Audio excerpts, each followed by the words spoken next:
হরে কৃষ্ণ। আমরা প্রথম স্কন্ধে ভগবত গীতা প্রথম অধ্যায় শ্লোক নাম্বার 39 39 থেকে না?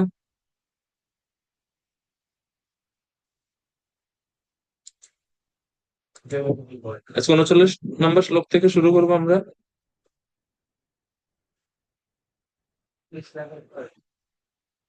ঠিক আছে না? আমি ভুল বলছি?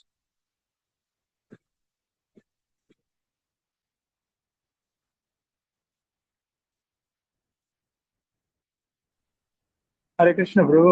39 নাম্বার শ্লোক থেকে কুল কুলের বিনাশ ওই 4 নাম্বার পয়েন্ট, অর্জুনের 5টা কারণে চার চার হ্যাঁ, নাম্বারটা। হ্যাঁ, ধন্যবাদ প্রভুজি। ঠিক আছে, আমি ঠিকই আছি তো 39 থেকে। ঠিক আছে।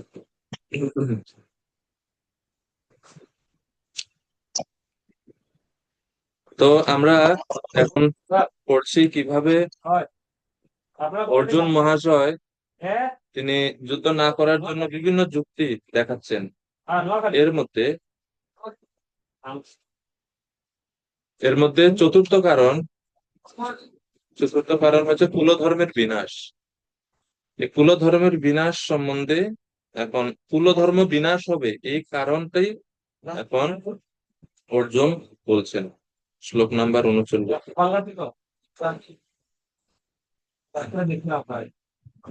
কুলক্ষয়ে প্রণশ্যন্তি কুলধর্মা সনাতনাঃ ধর্মে নষ্টে কুলম কৃৎস্নাম অধর্মাভিভবত্যুত। বিশ্বরূপ প্রভুজি অনুবাদ কৃপা হরে করে। কৃষ্ণ। অনুবাদ: কুলক্ষয় হলে সনাতন কুলধর্ম বিনষ্ট হয় এবং তা হলে সমগ্র বংশ অধর্মে লিপ্ত হয়। ধন্যবাদ প্রভুজি। তো অর্জুন আরেকটা গুরুত্বপূর্ণ যুক্তি প্রদর্শন করছেন কৃষ্ণকে, যে কুলক্ষয় হলে সনাতন কুলধর্ম নষ্ট হয়, আর এর ফলে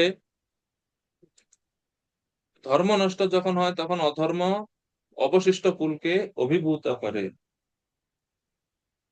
কিভাবে কুলের নষ্ট হয়, কুল ধ্বংস হয়? তো 6টি পর্যায়ে 39 থেকে 43 নম্বর শ্লোক পর্যন্ত অর্জুন কিভাবে কুলধর্ম নষ্ট হয় সে সম্বন্ধে বলছেন। প্রথমত, যুদ্ধে যে সমস্ত ক্ষত্রিয়রা এসেছেন, রাজারা এসেছেন, তারা হচ্ছে বিভিন্ন পরিবারের বয়োজ্যেষ্ঠ অভিভাবক। তো বয়োজ্যেষ্ঠদের যখন যুদ্ধে মৃত্যু হবে তখন সমগ্র রাজবংশ ধ্বংস হবে। কেননা অভিভাবক না থাকলে, রাজা যদি না থাকে, তাহলে ওই রাজ্যের সুরক্ষা কে দিবে? তো বয়োজ্যেষ্ঠদের মৃত্যু হবে। বয়োজ্যেষ্ঠদের যখন মৃত্যু হবে তখন পরিবারের ঐতিহ্য রুদ্ধ হয়ে যাবে। রাজবংশ যখন অধর্মের দ্বারা প্রভাবিত হবে তখন অধর্মের উৎপাত বেড়ে যাবে, পারিবারিক ঐতিহ্য ধ্বংস হয়ে যাবে, পরবর্তী প্রজন্মদেরকে অধর্ম থেকে রক্ষা করার জন্য কোনো শিক্ষা বা কোনো উপদেশ দেওয়ার মতন কেউ থাকবে না বংশে। এবং 3 নম্বর পর্যায়ে কুলবধূগণ ব্যভিচারিণী হবে। স্ত্রী লোকদের সবসময় সুরক্ষা দেওয়ার দায়িত্ব পুরুষদের। তো যখন পুরুষেরা থাকবে না, সবাই মারা যাবে যুদ্ধে, তখন স্ত্রী লোকদের সুরক্ষা দিতে পারবে না কেউ। তখন তারা অধর্মের প্রাদুর্ভাব বেড়ে গেলে কুল স্ত্রীগণ তখন বিপথে পরিচালিত হবে। এই জন্য প্রভুপাদ তাৎপর্যে বলছেন যে নারীদের বিশেষ সুরক্ষার প্রয়োজন। 3টা কারণ রয়েছে কেন তাদের সুরক্ষা দিতে হবে। তাদের সুরক্ষা দিতে হবে, প্রথম কারণ তার হচ্ছে আবেগ প্রবণ বেশি, আবেগ, বুদ্ধি থেকে আবেগ কাজ করে। দ্বিতীয় কারণ, তাদের উপর নির্ভর করা যায় না। আর তৃতীয় কারণ, সহজে তারা বিপদগামী হতে পারে। বিপদগামী হওয়ার প্রবণতা, যে যেটা বুঝাবে তারা সেটাই বুঝবে তাদের। তো এই বিপদগামী হওয়ার প্রবণতা রয়েছে। এই 3টা প্রবণতা রয়েছে। এই 3টা যে সবার মধ্যে সবাই এরকম এরকম না, এটা না, প্রবণতা রয়েছে। এজন্য তাদের সুরক্ষা দিতে হবে। বিয়ের পূর্বে পিতা, বিয়ের পরে স্বামী, এবং স্বামীর মৃত্যুর পরে সন্তান আদি বা বয়োজ্যেষ্ঠদের অধীনে সবসময় থাকতে হবে। যেরকম মণিমুক্তা ছড়িয়ে ছিটিয়ে এখানে সেখানে কেউ রাখে না, এটাকে খুব সংরক্ষণ করে যত্ন করে রাখে, কারণ এটা দামি। তো একই রকম ভাবে একটা জাতির ভবিষ্যৎ বা একটা বংশের ভবিষ্যৎ নির্ভর করে একজন মায়ের উপরে। তো সেই জন্য মাতৃকুলকে সুরক্ষা দিতে হবে, যাতে ওনারা সবসময় পবিত্র থাকতে পারেন। তো এটা ওনাদের বিশেষ মর্যাদা বৈদিক শাস্ত্রে দেওয়া হয়েছে। তো যখন কুলবধূগণ বিপথে পরিচালিত হবে বা ব্যভিচারিণী হবে, এর পরবর্তী চতুর্থ স্তরে কি হবে? বর্ণসংকর, অর্থাৎ অবাঞ্ছিত প্রজন্মের উৎপত্তি হবে। ব্যভিচারের ফলে অবাঞ্ছিত সন্তান উৎপন্ন হবে। বর্ণসংকরের তিনটি খারাপ ফল হচ্ছে যুদ্ধ, মহামারী হতে পারে, জীবন নারকীয় নারকীয় হয়ে যায়, এবং পরিবার ও সম্প্রদায়গত যে সমস্ত আচার অনুষ্ঠান, কল্যাণমূলক কার্য, সেগুলো সব বন্ধ হয়ে যায়। এই হচ্ছে ফল। তো বর্ণসংকর যখন উৎপন্ন হবে, তখন কুল ও কুলের বিনাশকারীরা নরকে গমন করবে।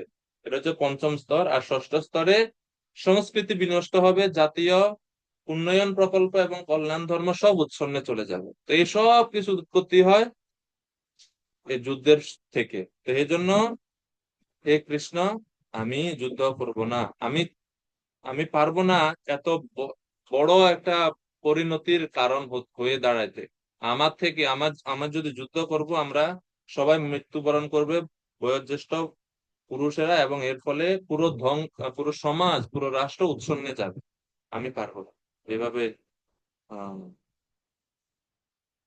অর্জুন যুক্তি প্রদর্শন করছে। চতুর্থ কারণ, পারিবারিক ঐতিহ্য নষ্ট হবে। তো সেজন্য যে কোনো পরিবারে, যে কোনো সমাজে, যে কোনো সোসাইটিতে, সংগঠনে বয়োজ্যেষ্ঠ ব্যক্তিদের, অর্থাৎ যারা আমাদের অভিভাবক রয়েছেন, তাদের অধীনে থাকাটা খুব গুরুত্বপূর্ণ। আমরা অনেক সময় কারো আহ আনুগত্য আনুগত্যে থাকতে পছন্দ করি না, বেশিরভাগ সময় এটা হয়। আনুগত্যটা আমরা এত বেশি পছন্দ করি না, কেননা সেখানে আমরা স্বাধীনতা প্রকাশ করতে পারি না, সেজন্য আমরা আনুগত্য প্রকাশ করি না, বা কারো আনুগত্যে থাকতে চাই না। কিন্তু এটা অত্যন্ত গুরুত্বপূর্ণ। একটা পরিবারে যেরকম পিতা মাতার দরকার রয়েছে, বাবা যদি না থাকে সংসারে, বা অভিভাবক যদি থাকে না সংসারে, তাহলে সন্তানরা জীবনে সঠিক উদ্দেশ্য পায় না। একই রকম ভাবে ভক্তি জীবনেও যদি অভিভাবক না থাকে, গাইডেন্স না থাকে, স্বাধীনভাবে ভক্তি জীবনের সঠিক দিক নির্দেশনা কেউ দিতে পারে না। নিজে নিজে আমি কতটুকু সিদ্ধান্ত নিব, এবং আমি যখন কোনো বিষয়ে আমি নিজে নিজে সিদ্ধান্ত নেব, সেই সিদ্ধান্ত তো ভুলও হতে পারে। তো সেই জন্য অবশ্যই ভক্তি জীবনে যেন আমি স্বাধীন না হই। অনেক আছে যে ভক্তরা একা একা ভক্তি জীবন যাপন করে, কোনো মন্দিরের সঙ্গে যুক্ত নাই, কোনো প্রোগ্রামে অংশগ্রহণ করে না, কোনো ক্লাস সেমিনারে যায় না, কারোর সাথে সে যে তার ভক্তি জীবন সম্বন্ধে কারোর সাথে কথা বলবে কেউ নাই, এরকম হয়। এটা ঠিক না, এটা এটা বিপজ্জনক।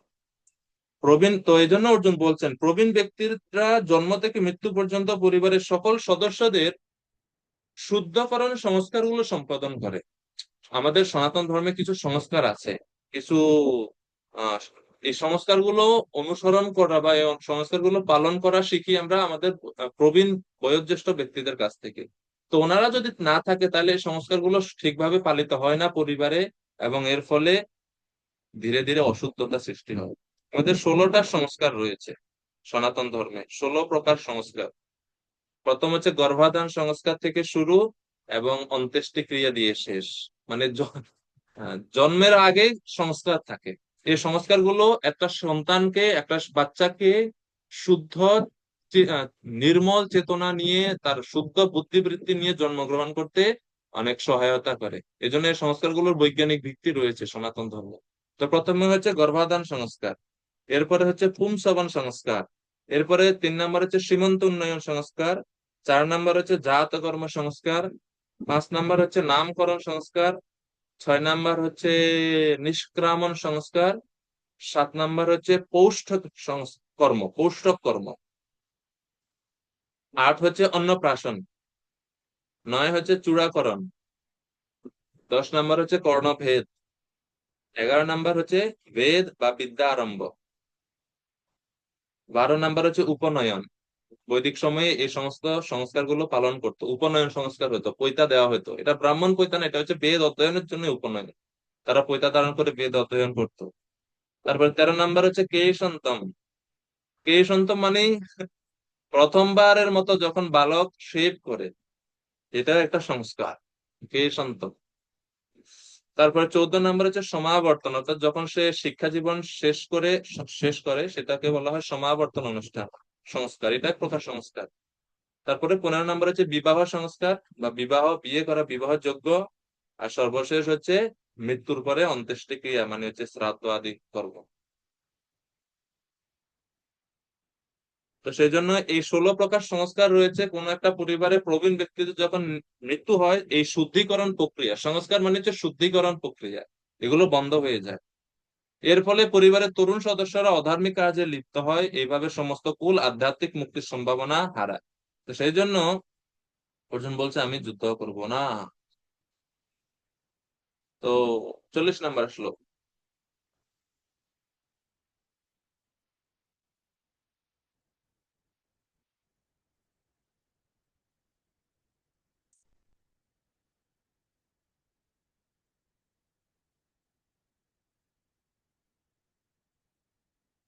10 প্রকার সংস্কারও বলা হয়, এখানে তো 16 প্রকার হচ্ছে বিস্তারিত। আমরা প্রধানত 10টাই জানি। আমাদের 10 প্রকার সংস্কার হচ্ছে গর্ভধান, তারপর হচ্ছে জন্ম সংস্করণ, আহ ইত্যাদি ইত্যাদি। আমার ঠিক মনে নাই ওই 10টা কি কি। 40 নম্বর শ্লোক। তো 39, 40, 41, 42, 43 এগুলো হচ্ছে ধারাবাহিক, মানে একটার পর একটা, একটার পর একটা, মানে সমন্বয় যুক্ত, একটার সাথে একটা। এটা হলে এটা হবে, এরপরে এটা হবে, এরপরে এটা হবে, এইভাবে বলছে। তো যখন কুল অধর্মের দ্বারা প্রভাবগ্রস্ত হবে তখন কি হবে? 40 নম্বর শ্লোক এখন বলছে, কুলবধূগণ ব্যভিচারে প্রবৃত্তি হবে এবং অবাঞ্ছিত প্রজাতির সন্তান উৎপন্ন হবে। 40 নম্বর শ্লোক। অধর্ম বিভবা কৃষ্ণা প্রদুষ্যন্তি কুলস্ত্রিয়া স্ত্রীষু দুষ্টাসু বর্ষ্ণেয়া জায়তে বর্ণশঙ্কর। দেবকীনন্দন প্রভু অনুবাদ করুন। হরে কৃষ্ণ প্রভু, ধন্যবাদ। হে কৃষ্ণ, কুল ও অধর্মের দ্বারা অভিভূত হলে কুলবধূগণ ব্যভিচারে প্রবৃত্ত হয় এবং হে বাষ্ণেয়, কুলস্ত্রীগণ অসৎ চরিত্রা হলে অবাঞ্ছিত প্রজাতি উৎপন্ন। প্রভু এর পরের শ্লোকটাও পড়ে নেন, শ্লোকের অনুবাদও পড়ে। আচ্ছা,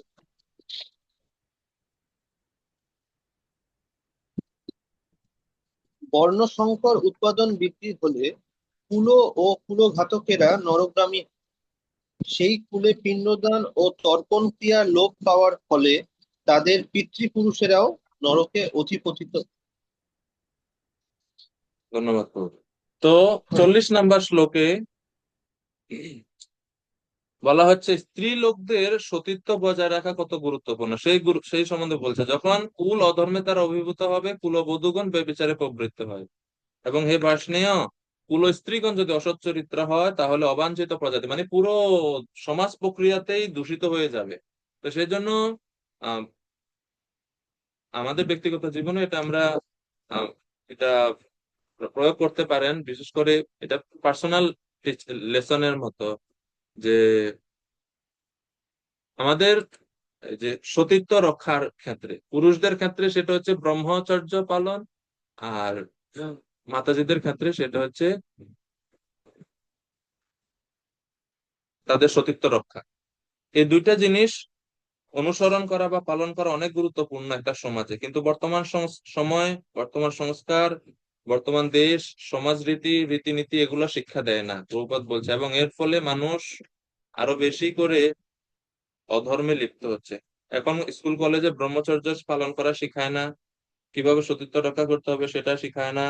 স্ত্রী পুরুষ, নারী পুরুষের ফ্রি মিক্সিং, তারা সম অধিকার বলে স্বেচ্ছাচারী ভাবে মেলামেশার সুযোগ দেয়, এবং এর ফলে যেহেতু আমরা কলুষিত চেতনা সম্পন্ন, এর ফলে বিপদগামী হয়। এজন্য সতীত্ব রক্ষা খুব গুরুত্বপূর্ণ এবং ব্রহ্মচর্য রক্ষাও খুব গুরুত্বপূর্ণ।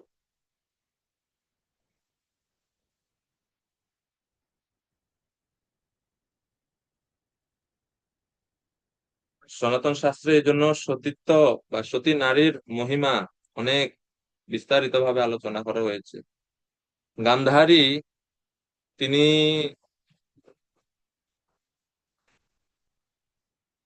বিশেষ ক্ষমতা শক্তির অধিকারী হয়েছিলেন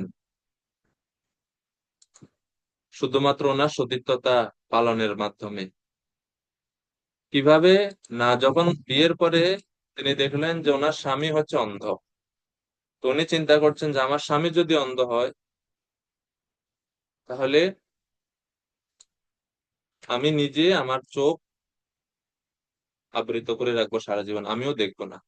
এ হচ্ছে স্বামীর অনুগত থাকা, সতীত্ব, সতী নারীর আহ, লক্ষণ এটা। এবং এই যে সারা জীবন উনি চোখ আবৃত করে রাখছেন, এর ফলে উনি এই তপস্যার ফলে, এটা এক প্রকার তপস্যা, এর ফলে তিনি এক দিব্য শক্তি লাভ করেছিলেন যে উনি যখন কুরুক্ষেত্রের যুদ্ধ হয়, যুদ্ধের শুরুতে গান্ধারী বলেছিলেন দুর্যোধনকে যে তুমি আমার সাথে দেখা করতে আসবে নির্জনে, একা, এবং বস্ত্রহীন অবস্থায় আসবে। তো মায়ের কথা শুনে দুর্যোধন চিন্তা করতেছেন বস্ত্রহীন অবস্থায় যাব, অত বড় হয়ে গেছি আমি, কিন্তু মার নির্দেশ, তো কিছু করার নেই, যাচ্ছে। কৃষ্ণ তো অন্তর্যামী, তিনি জানেন যে গান্ধারী তিনি দুর্যোধনকে বিশেষ শক্তি প্রদান করবেন। তো রাস্তায় কৃষ্ণ হঠাৎ করে দুর্যোধনের সামনে চলে আসছে, আর দুর্যোধন লজ্জায় নিজেকে লুকিয়ে ফেলছে, বলছে কি কি করছো, হায় হায়, এত বড় ছেলে, এরকম কাপড় চোপড় নাই, মার সামনে যাচ্ছে, লজ্জা লাগে না? অ্যাটলিস্ট লজ্জাস্থান তো আবৃত করো, গায়ে পোশাক না থাকুক, লজ্জাস্থান তো আবৃত করো। মায়ের সামনে এভাবে যায় কেউ? ছি ছি ছি ছি। সেই বলে কৃষ্ণ সেখান থেকে চলে গেছে। আর কৃষ্ণের কথায়, মানে কৃষ্ণের এই কথা শুনে আহ, ওর দুর্যোধন ভাবছে না, ঠিকই তো, এভাবে যাওয়া ঠিক না। তখন যদিও সে প্রথমে কোনো বস্ত্র ছিল না, কিন্তু পরে সে ঠিক লজ্জা স্থানটা সে আবৃত করে মায়ের সামনে গেছে। আর মাতা গান্ধারী তিনি প্রথমবারের মতো দীর্ঘ অনেক বছর পরে তিনি তার চোখের যে আবরণ পট্টি সেটা খুললে দুর্যোধনের দিকে দৃষ্টিপাত করলেন। এবং দৃষ্টিপাতের ফলে কি হলো, দুর্যোধনের পুরো শরীর আহ, এত শক্ত হয়ে গেছিল, বজ্রের ন্যায় শক্ত হয়েছিল, এবং কোনো অস্ত্র তাকে, মানে আর তার শরীরে কোনো খারাপ প্রভাব বিস্তার করতে পারতো না, এরকম শক্তিশালী হয়েছিল দুর্যোধনের শরীর। কিন্তু ওই যে লজ্জাস্থান উরু এবং ওই স্থানটা আবৃত করা ছিল, তখন গান্ধারী বলছে কি ব্যাপার, তোমাকে না আমি বলেছিলাম বস্ত্রহীন অবস্থায় আসতে? তখন দুর্যোধন বলছে আরে কৃষ্ণ বলছেন। তখন গান্ধারী বুঝতে পারছে যে যেটা কপালে লেখা আছে এটা হবেই। তো পরবর্তীতে আমরা জানি যে কিভাবে ভীম ওই উরুতে আঘাত করেই দুর্যোধনকে বধ করেছিলেন।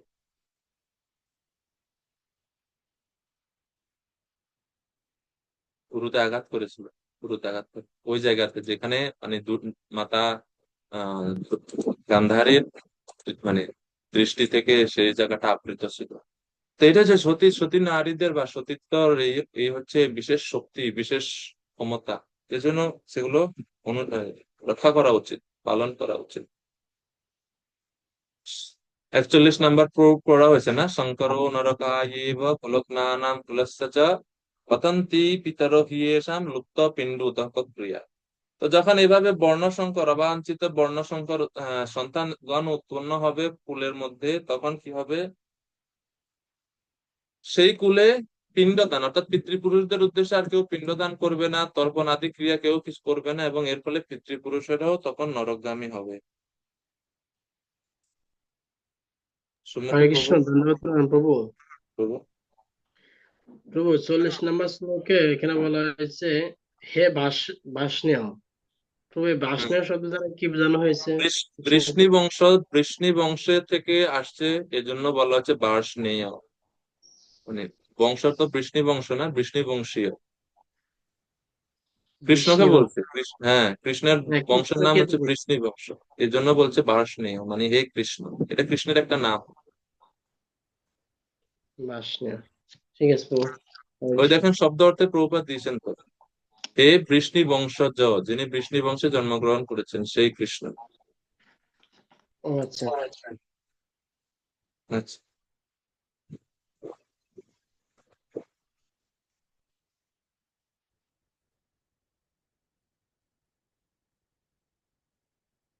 পতন্তি পিতর হিয়েষাম লুপ্ত পিণ্ড উতক ক্রিয়া। পিণ্ড দান করতে হয়, তর্পণ আদি করতে হয় পিতৃপুরুষদের উদ্দেশ্যে, যারা পরবর্তী বংশধরেরা থাকে। কিন্তু যখন কুল সন্তানগণ বর্ণাসংকর হবে, তখন তারা আর পিতৃপুরুষদের উদ্দেশ্যে তর্পণ আদি করবে না, এবং এর ফলে পিতৃপুরুষগণ নরকগামী হবে। এই জন্য আমি যুদ্ধ করব না, এই হচ্ছে যুদ্ধের খারাপ পরিণতি। 42 নম্বর শ্লোক। তো প্রভুপাদ তাৎপর্যে এই 41 নম্বর শ্লোকে তাৎপর্যে বলছেন যে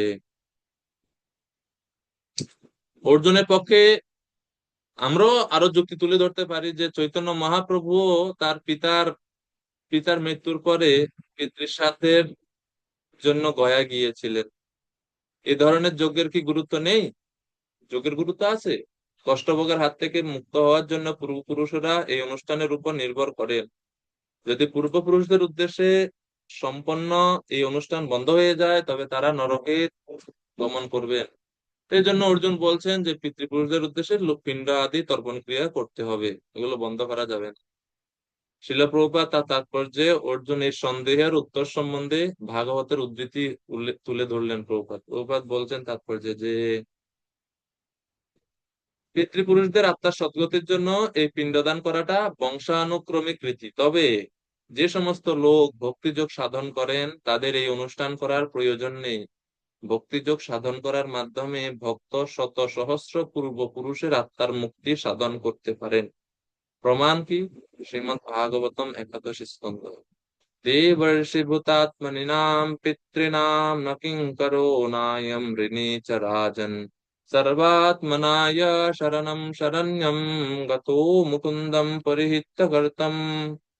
যিনি সব রকম কর্তব্য পরিত্যাগ করে মুক্তি প্রদানকারী ভগবান মুকুন্দের বা ভগবান মুকুন্দের চরণ কমলে শরণ নিয়েছেন এবং ঐকান্তিক ভাবে ভক্তিযোগ পন্থা গ্রহণ করেছেন, তিনি আর কারো কাছে ঋণী না। দেবদেবী, মুনি ঋষি, পরিবার পরিজন, মানব সমাজ, পিতৃপুরুষ, কারো কাছে তিনি ঋণী না, এবং কারো প্রতি তার আর কোনো কর্তব্য আর বাকি থাকে না।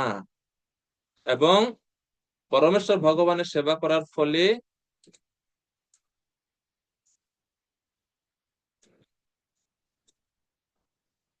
এই ধরনের কর্তব্যগুলো আপনা থেকেই সম্পাদিত হয়ে যায়।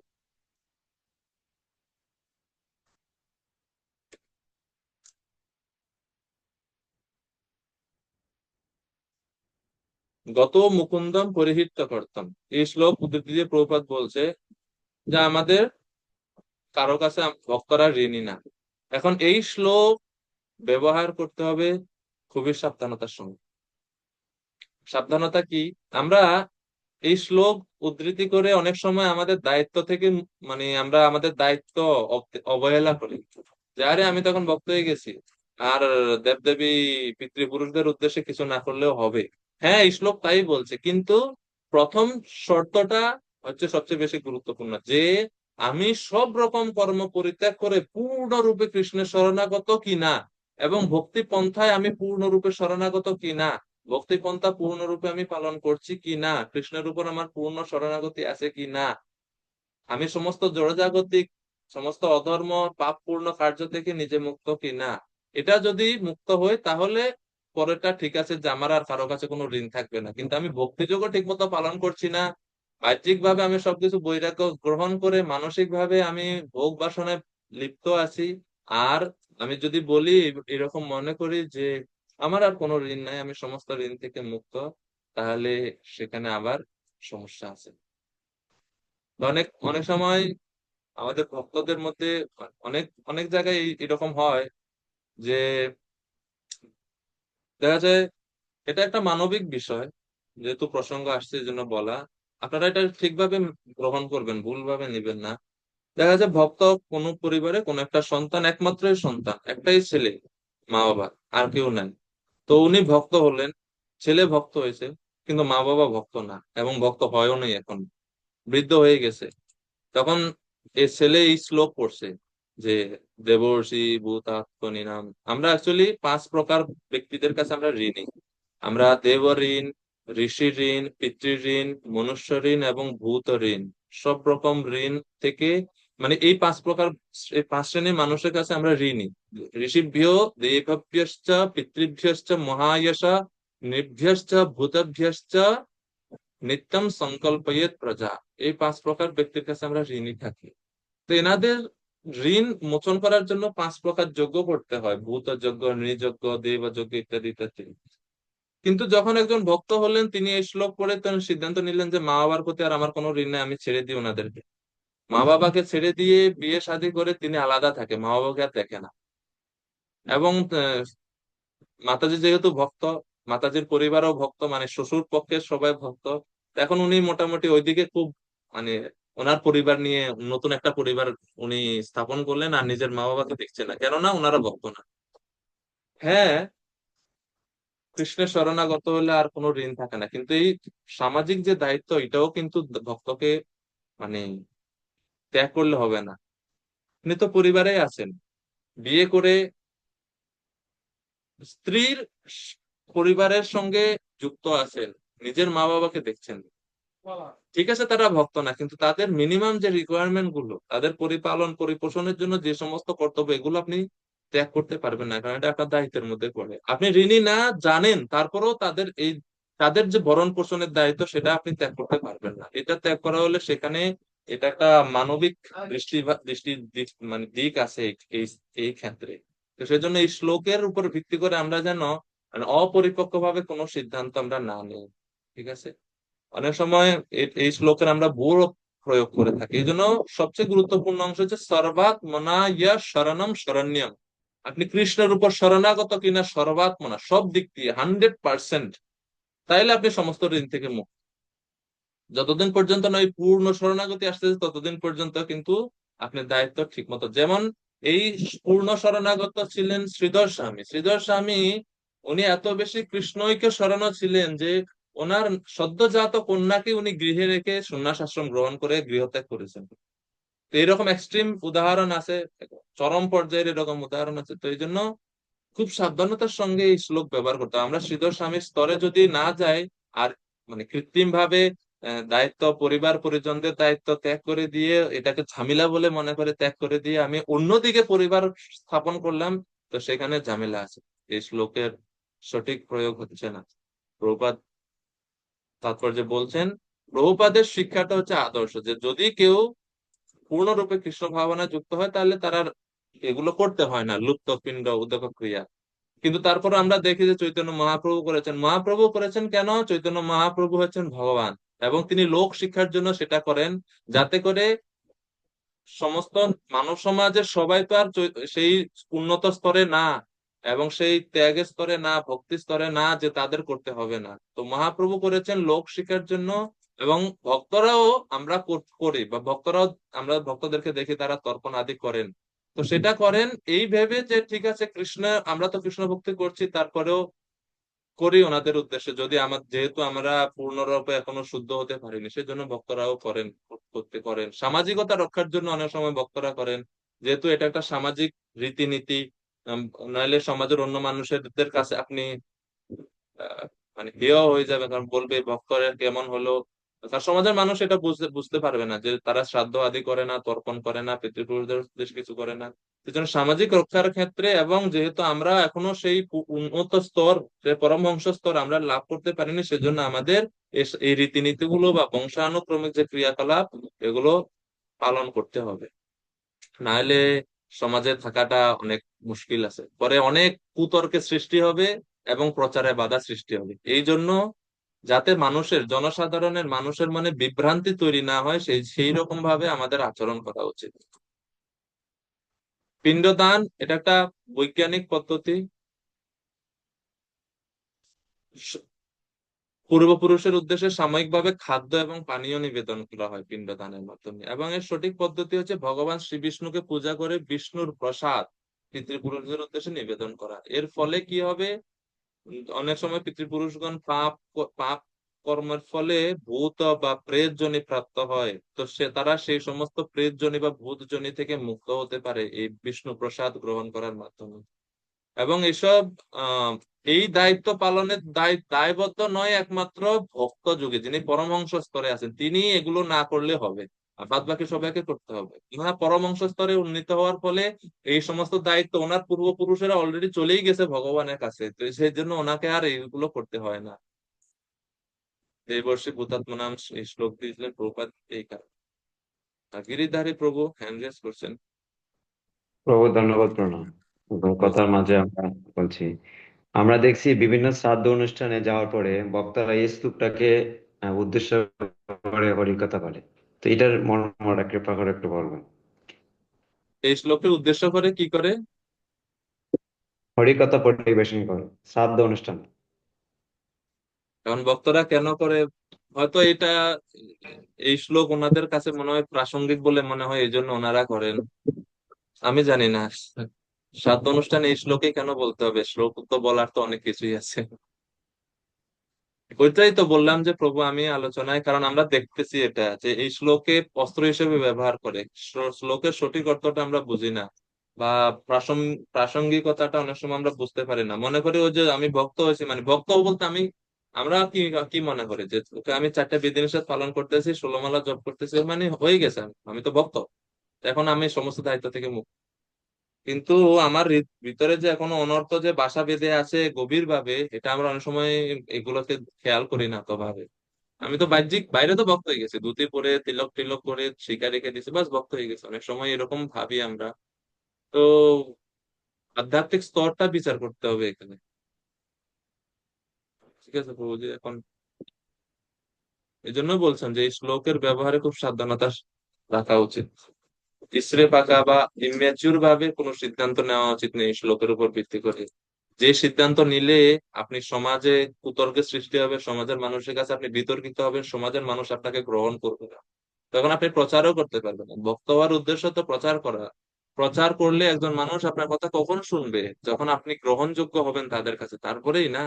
এখন আপনি এমন একটা কাজ করছেন যেটা মানুষ মেনে নিতে পারে না, সমাজের মানুষ এই উন্নতর ফিলোসফি তারা বুঝে না, সেজন্য তাদের সাথে চলতে হলে তাদের মতো করে কিছু সামাজিক রীতিনীতিগুলো অনুসরণ করতে হয়। অ্যাকচুয়ালি স্পিকিং, যারা শুদ্ধ ভক্তি যাজন করছেন, শুদ্ধ ভক্তি করছেন, তাদের আসলে শ্রাদ্ধ আদি কিছু করতে হয় না। শাস্ত্রে এরকম নির্দেশ আছে, কিন্তু এটা আপনি বলতে পারবেন না সমাজে, এবং এরকম আপনি এই আচরণ করতেও পারবেন না। করলে বহুত বিতর্কের সম্মুখীন হবেন, বিশেষ করে যারা ব্রাহ্মণগণ রয়েছেন, স্মার্ত ব্রাহ্মণ বা ইত্যাদি ইত্যাদি সমাজের যারা হেড আছেন, তাদেরকে আপনি বুঝিয়ে পারবেন না। তারা বহুত যুক্তি তর্ক করছে। তো সেই জন্য সবচেয়ে ভালো হচ্ছে মানে বিতর্ক সৃষ্টি না করা।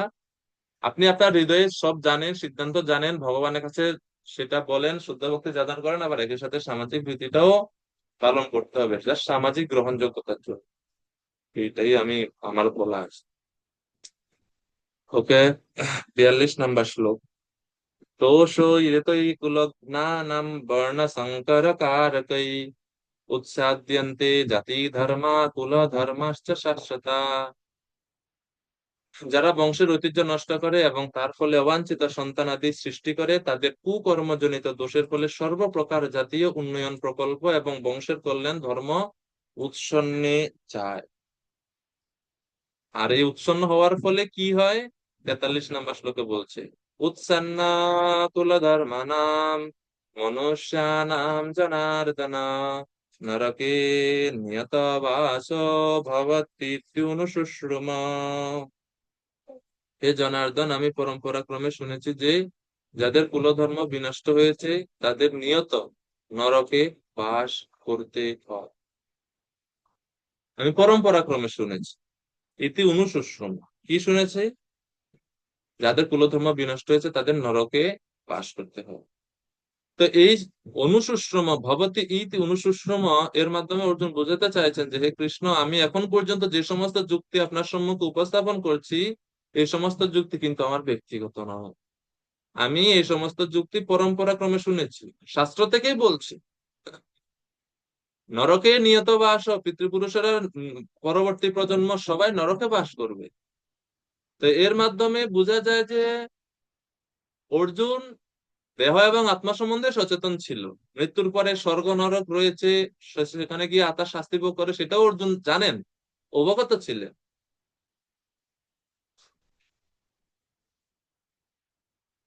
তো সেজন্য যেহেতু পরম্পরা ক্রমে শুনেছি বলছেন অর্জুন, শিলা প্রভুপাদ তাৎপর্যে পরম্পরার কথা বলছেন। বৈদিক জ্ঞান বা যথার্থ জ্ঞান অর্জন করতে হয় গুরু শিষ্য পরম্পরা ধারার মাধ্যমে, তাহলে আমরা সঠিক জ্ঞান লাভ করতে পারবো। শিলা প্রভুপাদ 1973 সনে লন্ডনে প্রবচনে প্রভুপাদ বলছেন যে বৈষ্ণবদের কুলধর্ম হচ্ছে কৃষ্ণ সন্তুষ্টি। প্রভুপাদ বলছে, তুমি যখন শ্রী বিষ্ণু, শ্রীকৃষ্ণ ও শ্রী চৈতন্য মহাপ্রভুকে তোমার সেবা গ্রহণের জন্য আমন্ত্রণ করো, তখন সেবা করার ক্ষেত্রে তোমাকে অনেক অনেক বেশি সতর্ক থাকতে হবে। কত পরিষ্কার, কত সুন্দরভাবে তোমাকে সেবা করতে হবে, নতুবা সবকিছু নষ্ট হয়ে যাবে। একজন বৈষ্ণবের কুলধর্ম হচ্ছে শুধু কৃষ্ণকে সন্তুষ্ট, কেননা ইয়াসমিন তুষ্টে জগৎ পুষ্ট। কৃষ্ণ সন্তুষ্টি হলে সমস্ত দেবতারা, পিতৃগণ, ত্রিভুবনের সকলে সন্তুষ্ট হয়। এই হচ্ছে বৈষ্ণবীয় সিদ্ধান্ত। কিন্তু সামাজিকতার জন্য আমরা অনেক সময় বাকিটাও পালন করতে হয়। সেই জন্য অনেক সময় দেখা যায় যে শ্রাদ্ধা আদি এটা অনেক বিতর্কিত একটা বিষয়। যেমন ভক্ত ছেলে, মানে 3 সন্তান, বড় ছেলে ভক্ত, মানে বাকি 2 ছেলে ভক্ত না। তো দেখা যাচ্ছে যে ভক্ত সন্তান তিনি বৈষ্ণবীয় ভাবে মন্দিরে আলাদাভাবে শ্রাদ্ধ করছে, আবার 1 মাস পরে আবার ভাইদের সঙ্গে গিয়ে বাড়িতে আবার শ্রাদ্ধ করছে। কিছু করার নাই, করতে হয়, এরকম অনেক স্থানে আমরা দেখি। কঠিন অবস্থা। তো এইভাবে 42 নম্বর শ্লোকে মাধ্যমে ও 43 নম্বর শ্লোকের মাধ্যমে অর্জুন তার চতুর্থ যুক্তি, যে কুলধর্ম নাশ হবে, সেই যুক্তি তিনি প্রদর্শন করলেন। তো আমরা যদি সংক্ষেপে এই পর্যন্ত, মানে এই 39 থেকে 43 পর্যন্ত যে চতুর্থ কারণ পরিবারকে ধ্বংস করার ক্ষতিকর প্রভাব সমূহ, সেটা আমরা যদি একটু দেখি, এটা সিরিয়ালটা হচ্ছে যে প্রথমে হচ্ছে কুলক্ষয়, মানে কুলের বিনাশ হবে। এরপরে হচ্ছে প্রণশান্তি কুলধর্মা, কুলধর্ম নাশ হবে। এরপরে অধর্ম অভিভবতি, অধর্মের অভ্যুত্থান হবে। এরপরে প্রদুষ্যন্তি কুলস্ত্রিয়, কুলস্ত্রীগণ, কুলরমণীগণ কুলটা হবে। এরপরে কি হবে, বর্ণ সংকর উৎপন্ন হবে। এই হচ্ছে সিরিয়াল, একটার পর একটা একটা, মানে একটার পরে পরবর্তী প্রভাব আর একটা। বর্ণ সংকর উৎপন্ন হবে, বিভিন্ন বর্ণের মিশ্রণের ফলে বর্ণ সংকর উৎপন্ন হবে। এর ফলে নরকে বাস, পিণ্ডদান, তর্পণাদি এই সমস্ত ক্রিয়া লোপ পাবে এবং জাতি ধর্ম, কুলধর্ম সবকিছু উচ্চাদ্যন্তে, উৎসন্নে যাবে। এই হচ্ছে অর্জুনের যুক্তি।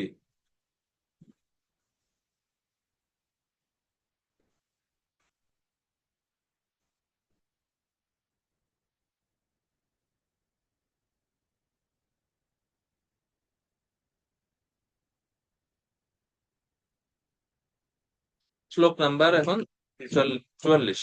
তো 44 নম্বর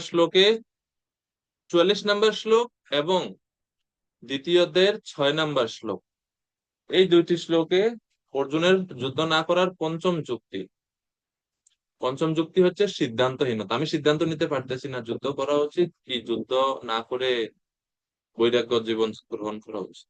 তো এই দুইটি শ্লোকে অর্জুনের পঞ্চম যুক্তি, এক হচ্ছে এটা প্রথম অধ্যায়ের, আরেকটা হচ্ছে দ্বিতীয় অধ্যায়ের 6 নম্বর শ্লোক। অহোবত মহৎ পাপম কর্তুম ব্যবসিতা বয়ম ইয়ৎ রাজ্য সুখ লোভেন হন্তম স্বজনমুদ্যতাঃ। হায়, কি আশ্চর্যের বিষয় যে আমরা রাজ্য সুখের লোভে স্বজনদের হত্যা করতে উদ্যত হয়ে মহা পাপ করতে সংকল্পবদ্ধ হয়েছি। তো 144 থেকে শুরু করে দ্বিতীয় অধ্যায়ের 6 নম্বর শ্লোক, এই সবগুলো শ্লোকের মূল বিষয় হচ্ছে অর্জুনের সিদ্ধান্তহীনতা। তো অর্জুন এই শ্লোকে বলছে, অর্জুন খেদ করে, মানে দুঃখ প্রকাশ করে বলছে, কি দুঃখের বিষয় যে আমরা এত লোভী হয়ে গেছি যে স্বজনদের হত্যা করতে উদ্যত হয়ে মহা পাপ করতে পর্যন্ত আমরা সংকল্পবদ্ধ হচ্ছি। এভাবে অর্জুন নিজের খেদ প্রকাশ করছে।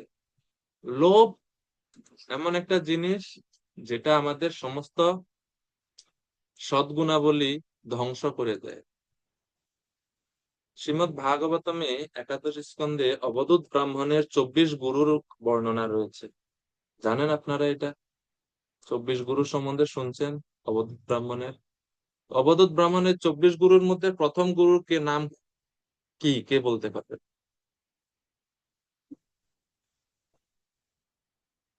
24 জন গুরু, এরা সব মানুষ না, এরা প্রকৃতির বিভিন্ন বিষয়, প্রাণী, প্রকৃতির বিভিন্ন বিষয়বস্তু হচ্ছে তার ওনার গুরু। উনি ওই সমস্ত জিনিস থেকে, ওই সমস্ত বস্তু থেকে, ওই সমস্ত প্রাণীদের থেকে শিক্ষা গ্রহণ করছেন। এর মধ্যে সর্বপ্রথম গুরু হচ্ছে পাইথন, মানে অজগর।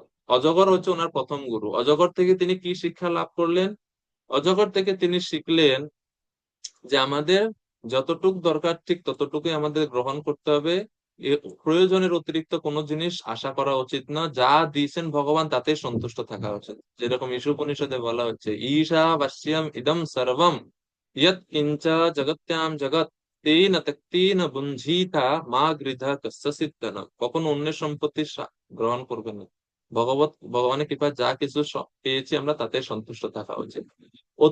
অত্যাধিক বাসনা, অধিক পাওয়ার বাসনা হচ্ছে লোভ।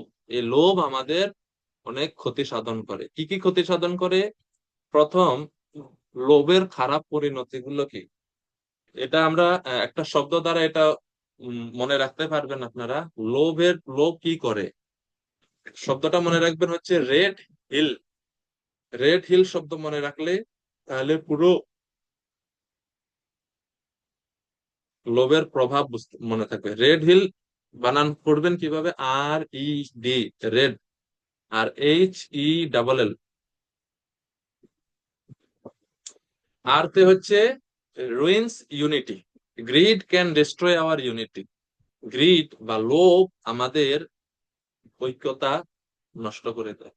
এটা হচ্ছে খারাপ দিক প্রথম। 2 নাম্বার হচ্ছে এনকারেজেস।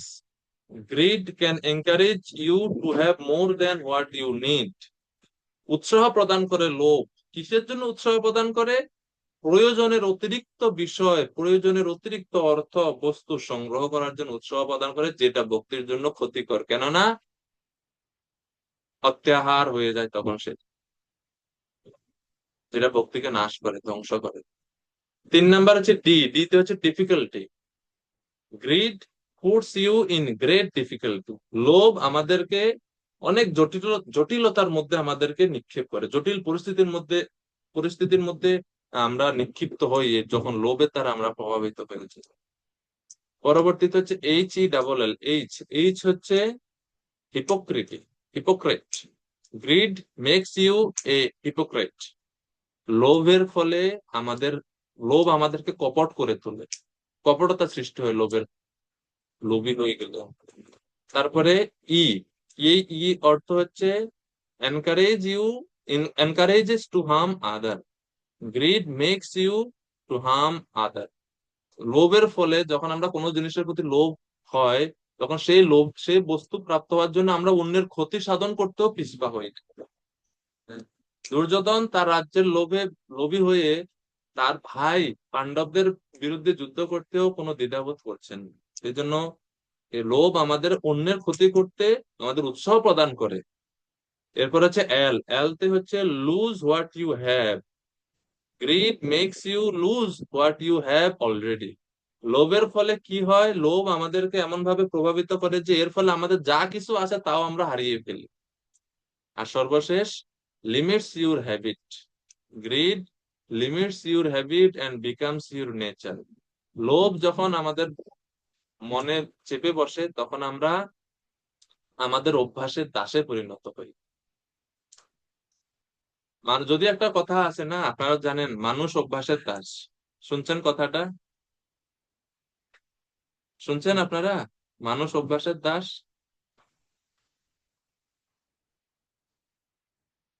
আমি তো মাঝে মাঝে অবাক হই যে আপনারা আমার কথা বুঝেন কিনা। সবাই যে চুপ করে কোনো প্রতিক্রিয়া দেখা যায় না আপনাদের মধ্যে। না, মাথা নাড়া নেই, কোনো কিছু না। আমি তো অবাক হই যে আমি কি কার সাথে কথা বলতেছি, কে আমার কথা শুনছেন কিনা আপনারা। যদিও আমরা আমরা বলি যে মানুষ অভ্যাসের দাস, কিন্তু এটা আসলে পূর্ণভাবে মানে পরিপূর্ণ না, এটা সঠিক না বাক্যটা। কেন? আচ্ছা, মানুষ কিভাবে অভ্যাসের দাস? ওই অভ্যাসটাকে কে তৈরি করে? মানুষই তৈরি করে, তাই না? অভ্যাসকে তৈরি করে কে? আমরা। তো আমরা যদি অভ্যাসকে তৈরি করি তাহলে অভ্যাস কার দাস হবে? আমাদের দাস হবে, তাই না? কিন্তু আমরা এত বেশি এটার দ্বারা প্রভাবিত হয়ে যাই যে পরবর্তীতে এমন এক সময় আসে আমরা অভ্যাসের দাসে পরিণত হই। তো এর পিছনে কাজ করে লোভ।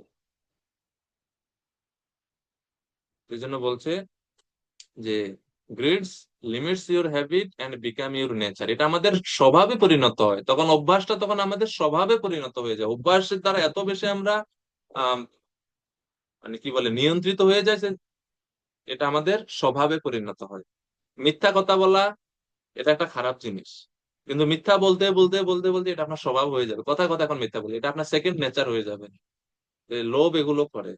তো অর্জুন বলছেন খেদ করে, দুঃখ প্রকাশ করে বলছেন যে হায় হায়, আমরা এত বেশি লোভী হয়ে গেলাম রাজ্য সুখ লাভের জন্য, যে আমাদের ভাইদেরকে স্বজনদেরকে হত্যা করতে আমরা মহাপাপ করতে সংকল্পবদ্ধ হয়েছি। 45 নম্বর শ্লোক। यदि माम प्रतीकाराम शस्त्रम शस्त्रपाणय धार्तराष्ट्रारणे हन्यु तन्मे क्षमतरम भवेत्। প্রতিরোধ রহিত ও নিরস্ত্র অবস্থায় আমাকে যদি শস্ত্রধারী ধৃতরাষ্ট্রের পুত্ররা যুদ্ধে বধ করে, তাহলে আমার অধিকতর মঙ্গলই হবে। আমি তো অর্জুন আরো দুঃখ করে বলছি, আরে আমার তো মনে হয় এটা ভালো হবে যে আমি চুপচাপ বসে থাকি, মানে প্রতিরোধ রয়েছে, আমি কোনো প্রতিরোধ করব না, নিরস্ত্র অবস্থায় বসে থাকবো এবং ধৃতরাষ্ট্রের পুত্ররা এসে আমাকে বধ করুক, এটাই আমার থেকে মঙ্গল হবে। তারা যদি আমাকে বধ করে তাহলে কি হবে, আমার আর কোনো পাপ করা হবে না, আমাকে নরকে গমন করতে হবে না, আর এই সমস্ত কুল ধর্ম নাশ ইত্যাদির কারণ আমাকে হতে হবে। তারা আমাকে বধ করে, তারা রাজ্য সুখ ভোগ করুক, তাও ভালো, কিন্তু আমি যুদ্ধ করব না। এভাবে অর্জুন নিজের খেদ প্রকাশ করছেন। যদিও প্রভুপাদ তাৎপর্য বলছেন যে ক্ষত্রিয় রণনীতি এটা না। রণনীতি অনুসারে নিয়ম আছে, শত্রু যদি নিরস্ত্র হয় অথবা যুদ্ধে অনিচ্ছুক হয় তবে তাকে আক্রমণ করা যাবে না।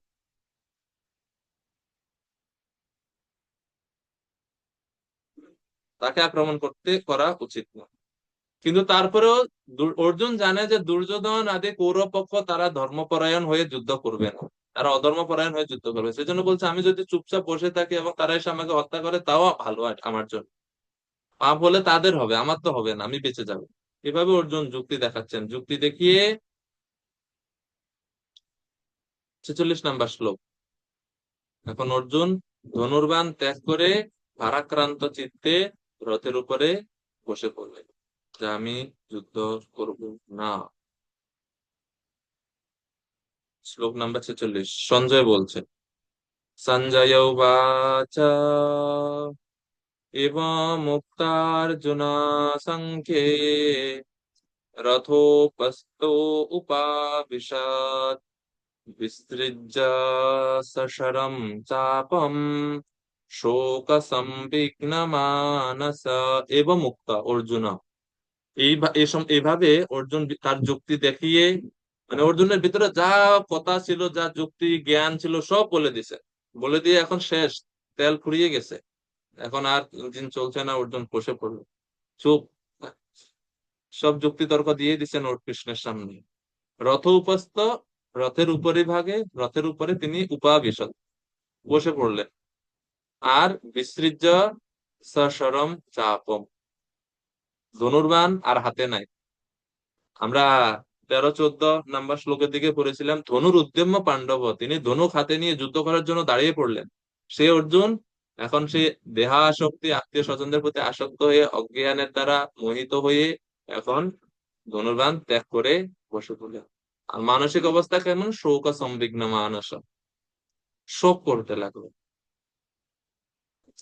এই যে অর্জুন ধনুর্বাণ ত্যাগ করলেন, এটা একটা অদ্ভুত জিনিস। এই জন্য সঞ্জয় বলছেন বিসৃজ্য সশরম চাপক।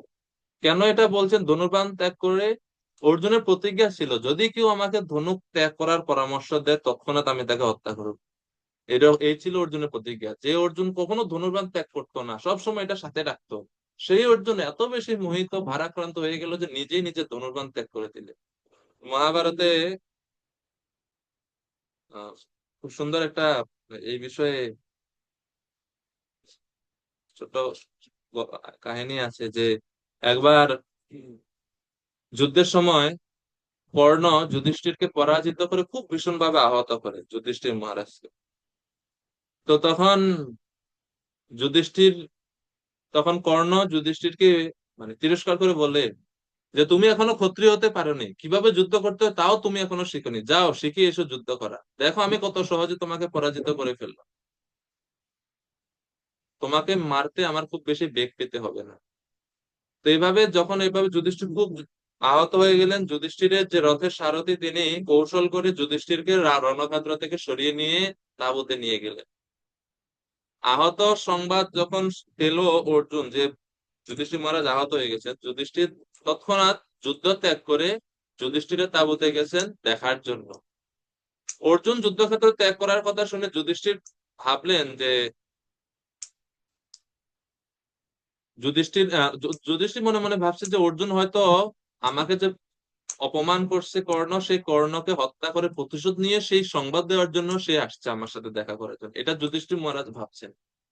আর তো সেই জন্য যুধিষ্ঠির মহারাজ বলছেন যে কি কর্ণকে হত্যা করা হয়ে গেছে? অর্জুন বলছে না না, আমি তো উদ্বিগ্ন হয়ে আপনাকে দেখতে আসছি, আমি কর্ণকে এখন হত্যা করিনি, আমি শুধু এসেছি আপনি কত গুরুতর আহত হয়েছেন সেটা দেখার জন্য।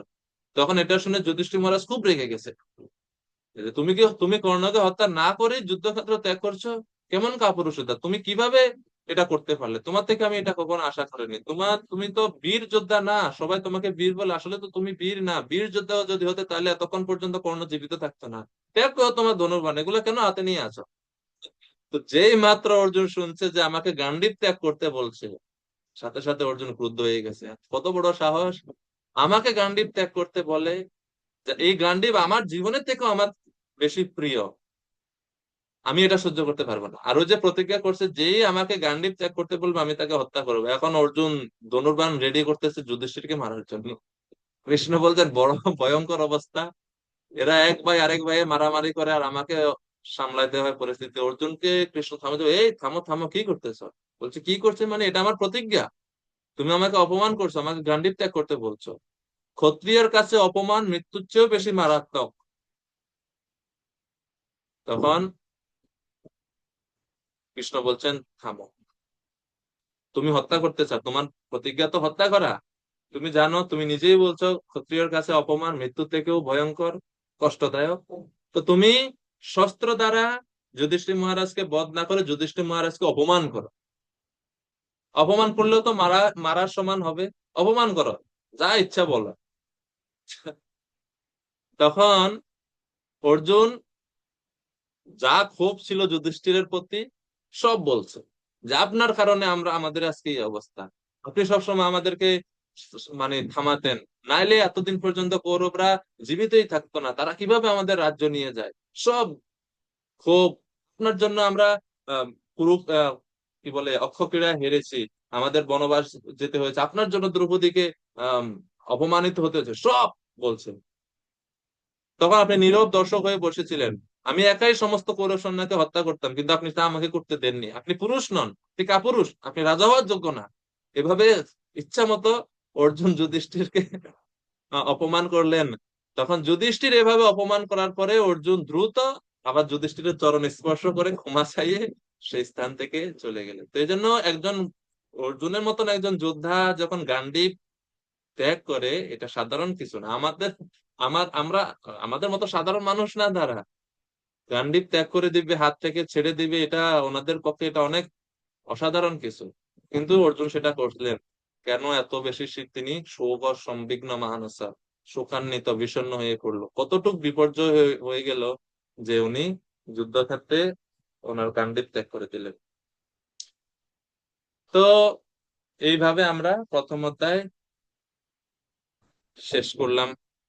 তো অর্জুন ছিলেন শ্রীকৃষ্ণের সহচর, জড়জগতের অজ্ঞতা প্রকৃতপক্ষে তাকে স্পর্শ করতে পারতো না, কিন্তু ভগবানের ইচ্ছা অনুসারে কুরুক্ষেত্রের যুদ্ধের সময় তিনি সাময়িকভাবে মোহাচ্ছন্ন হয়ে পড়েন, যাতে তিনি তার এই সংকটময় অবস্থা থেকে উদ্ধার পাওয়ার জন্য শ্রীকৃষ্ণের শরণাপন্ন হয়ে তাকে প্রশ্ন করেন, এবং তার মাধ্যমে ভগবান আগামী দিনের মানুষদের জন্য, আগামী দিনের মানুষের উদ্ধারের জন্য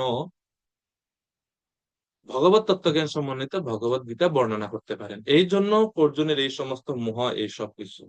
এইভাবে আমরা ভগবত গীতার প্রথম অধ্যায় বিশ্রাম রাখলাম। হরে কৃষ্ণ হরে কৃষ্ণ कृष्ण कृष्ण हरे हरे, हरे राम राम राम हरे हरे। जगद्गुरु श्रील प्रभुपाद की जय। स्वामी भक्त वृंदगण की जय। निताय गौर प्रेमानंदे हरि हरि बोल।